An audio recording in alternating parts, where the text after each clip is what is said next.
some of you may have witnessed when I talked about Bruce Lee's accomplishments in the martial arts over the past years and even to the present, that there have been some haters. I won't say many, but enough to take note of. These trolls, these people who call me a fanboy, that's good, it's okay. And these guys that say that Bruce Lee was an actor, we're beating a dead horse because we know that that's what they're talking about. And we all who know the legacy of Bruce Lee that's been left behind, that that's not true, that he was not just simply an actor, even though he began as an actor in Hong Kong and later pursued film on a major scale. But who are these Bruce Lee haters? And why do they hate Bruce Lee so much, so vehemently? And they just can't quit, can't get enough of talking negative about the man nearly 50 years after he's gone.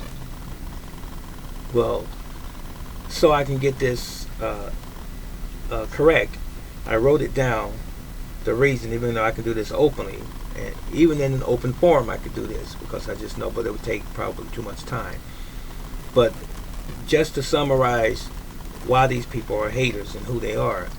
Number one, it's those that never became famous as he did during his lifetime. That's one of the reasons there's haters. Number two, those that were not as skilled as he was during that time. Number three, those who he beat up in private sessions that's never really been publicized and they didn't want to talk about it.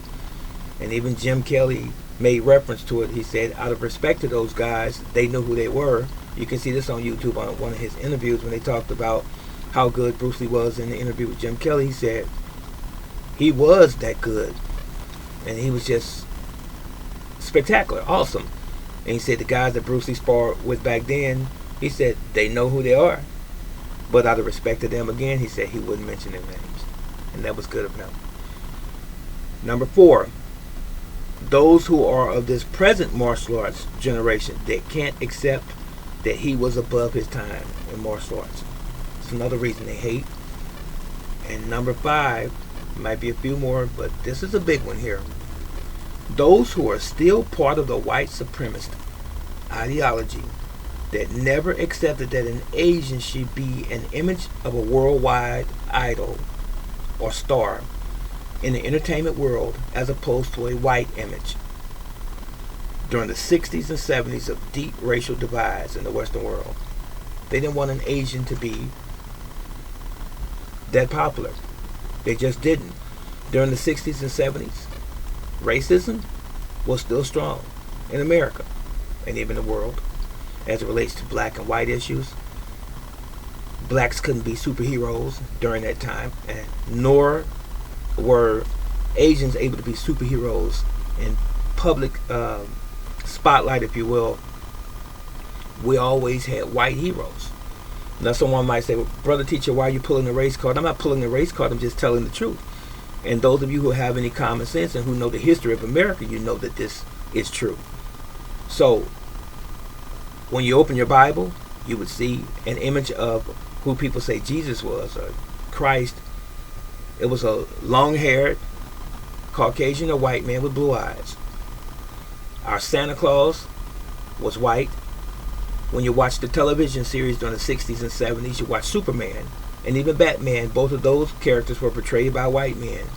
And when we watched Tarzan in the jungles of Africa, Johnny Weissmuller, I believe that was his name, the one that was on television during the time, he was a white man again. Now, where does a white man come from in Africa? As king of the jungle, as it were. And the list can go on and on and on and on. So this is not a video about race. This is a reason, or one of the reasons why Bruce Lee was hated by certain segments of our society. The martial arts community during that time, and even now, and even white supremacist ideology during that time. He wasn't supposed to be the star of a major motion picture.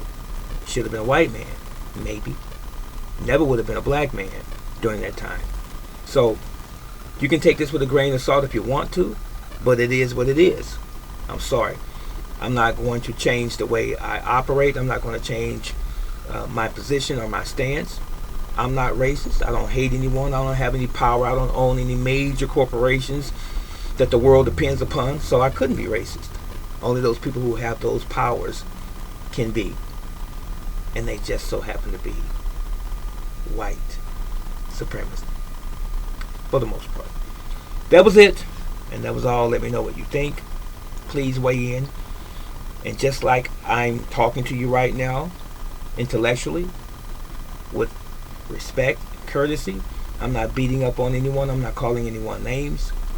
I would appreciate it if you did the same or approached it the same way. Brother Teacher out. So long.